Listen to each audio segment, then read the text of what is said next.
Hello students, মই ৰিহান আজিৰ এই ভিডিঅ'ত মই তোমালোকক ক্লাছ 5ৰ পৰিৱেশৰ যেটো পাঠ 10 আমাৰ উদ্যোগসমূহ এই পাঠটোৰ সকলো প্ৰশ্নৰ উত্তৰ অনুশীলনীৰ সকলো প্ৰশ্নৰ উত্তৰ একেবাৰে সৰু আৰু সহজ সৰল ভাষাত মই তোমালোকক দিম হেহে ভিডিঅ'টো শেষলৈকে চাই থাকিবা ঠিক আছে মই যিমান পাৰো সৰুকৈ লিখিবলৈ চেষ্টা কৰিছো যাতে তোমালোকে সোনকালে মুখস্থ কৰিব পৰা আৰু পৰীক্ষাত লিখি পেলাই এটা ভাল নম্বৰ স্ক'ৰ কৰিব পৰা ঠিক আছে তোমালোকে ভিডিঅ'টো শেষলৈকে চাবা স্কিপ নকৰিবা ভিডিঅ'টো স্কিপ নকৰাকৈ একদম প্ৰথম পালৈ শেষলৈকে চাবা কাৰণ মই ভিডিঅ'টোত তোমালোকক গোটেই প্ৰশ্ন উত্তৰ দিমেই লগতে কোনবোৰ ইম্পৰ্টেণ্ট হয় পৰীক্ষাত আহিব কোনবোৰ নাহে কৈ দিম কোনবোৰ একেবাৰে চাব নালাগে কোনবোৰ ভালকৈ চাবা সেয়াও কৈ দিম ঠিক আছে আৰু লগতে কেনেকৈ লিখিব লাগিব কি কৰিব লাগিব মানে বহুত ইম্পৰ্টেণ্ট কথা ক'ম সো শেষলৈকে ভিডিঅ'টো চাবা এতিয়া বলা অনুশীলনীৰ প্ৰশ্ন উত্তৰবোৰ ষ্টাৰ্ট কৰোঁ তাৰ আগতে কথা এটা কৈ দিওঁ তোমালোকক যদি এই চেপ্টাৰটোৰ পৰা বেলেগ ভিডিঅ' লাগে যেনেকৈ ভিতৰৰ প্ৰশ্ন বা বেলেগ কিবা তেন্তে মোক কমেণ্ট কৰা যদি বেছি কমেণ্ট আহে মই বনাম এটা দুটা কমেণ্ট আহিলে নবনাওঁ কিন্তু যদি চবেই মিলি কমেণ্ট কৰা তেতিয়াহে বনাম ঠিক আছে কাৰণ তোমালোকক লাগিলেহে মই বনাম নালাগিলে এনেও কষ্ট কৰি লাভ নাই ঠিক আছে সো এতিয়া প্ৰশ্ন উত্তৰবোৰ ষ্টাৰ্ট কৰোঁ বলা এতিয়া অনুশীলনীৰ 1 নম্বৰ ক প্ৰশ্নটো কি কৈছে আমাক কেঁচা মাল বুলিলে কি বুজা উত্তৰটো এনেকৈ লিখিবা প্ৰকৃতিৰ পৰা পোৱা যিবোৰ সামগ্ৰী ব্যৱহাৰ কৰি আমাৰ প্ৰয়োজনীয় বস্তুবোৰ উৎপাদন কৰা হয় সেইবোৰক কেঁচা সামগ্ৰী বা কেঁচা মাল বোলা হয় ঠিক আছে এইটো এনেকৈ লিখিবা ধুনীয়াকৈ নেক্সট খ নম্বৰ উদ্যোগ গঢ়ি উঠিবলৈ উন্নত যাতায়াত আৰু পৰিবহণ ব্যৱস্থাৰ কিয় প্ৰয়োজন উত্তৰ লিখিবা উদ্যোগ গঢ়ি উঠিবলৈ কেঁচা মাল আৰু অন্যান্য লাগতিয়াল সামগ্ৰী উদ্যোগলৈ কঢ়িয়াবলৈ আৰু উৎপাদিত সামগ্ৰী বজাৰলৈ নিবলৈ উন্নত যাতায়াত আৰু পৰিবহণ ব্যৱস্থাৰ প্ৰয়োজন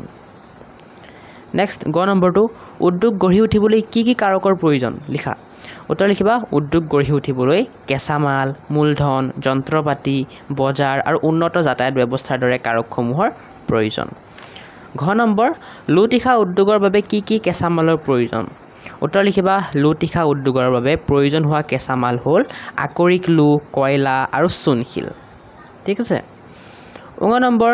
পাটৰ কাপোৰ কেনেদৰে তৈয়াৰ কৰা হয় উত্তৰ লিখিবা তোমালোকে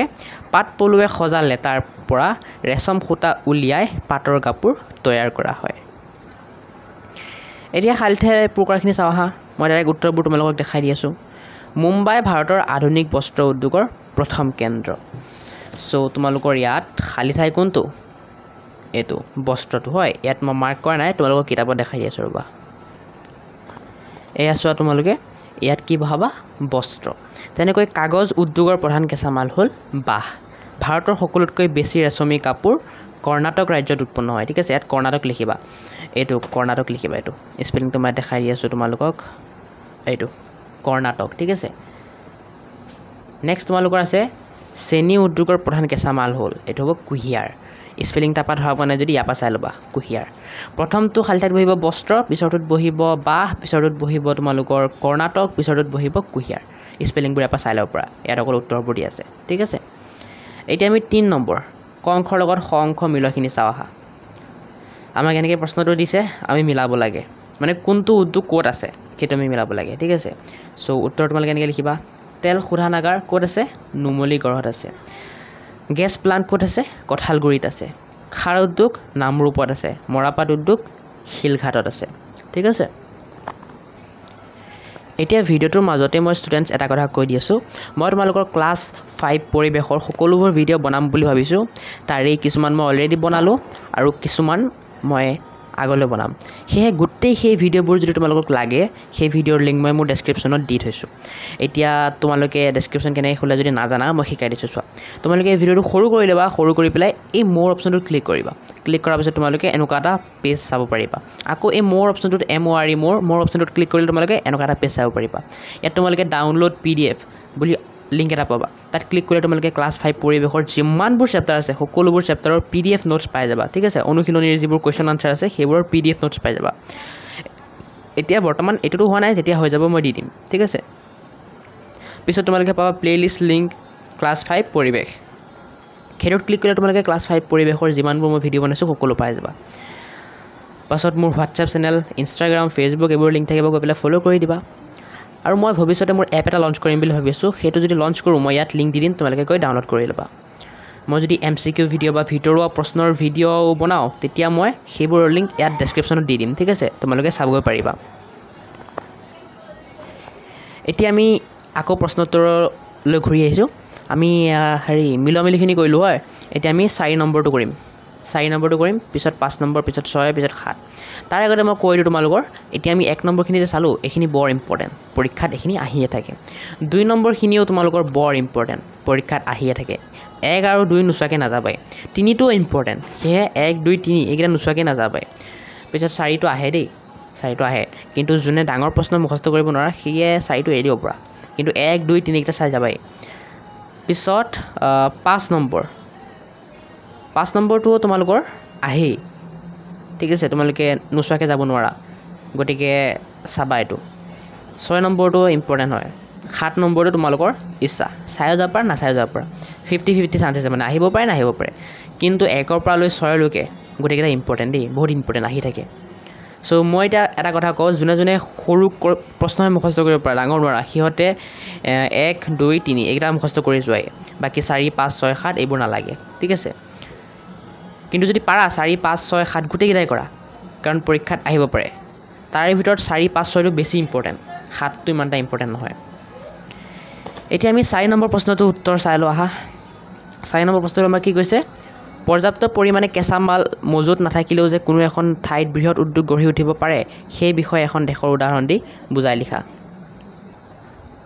উত্তৰ এনেকৈ লিখিবা সাধাৰণতে বৃহৎ উদ্যোগ গঢ়ি তুলিবলৈ যথেষ্ট কেঁচা মাল মজুত থকাৰ প্ৰয়োজন হয় কিন্তু কেঁচা মাল কম থকাৰ পাছতো কোনো দেশ উন্নত পৰিবহণ ব্যৱস্থা উন্নত প্ৰযুক্তি আৰু দক্ষ জনশক্তিৰ সহায়ত বৃহৎ উদ্যোগ গঢ়ি তুলিব পাৰে ইয়াৰ অন্যতম উদাহৰণ জাপান ঠিক আছে এইটো প্ৰশ্নৰ উত্তৰ এনেকৈ লিখিলে হৈ যাব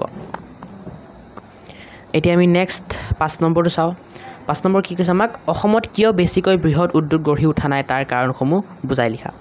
উত্তৰ লিখিবা অসমত বিভিন্ন কাৰণত বেছিকৈ বৃহৎ উদ্যোগ গঢ়ি উঠিব পৰা নাই মূলধন বৃহৎ স্থানীয় বজাৰ উন্নত যাতায়াত ব্যৱস্থা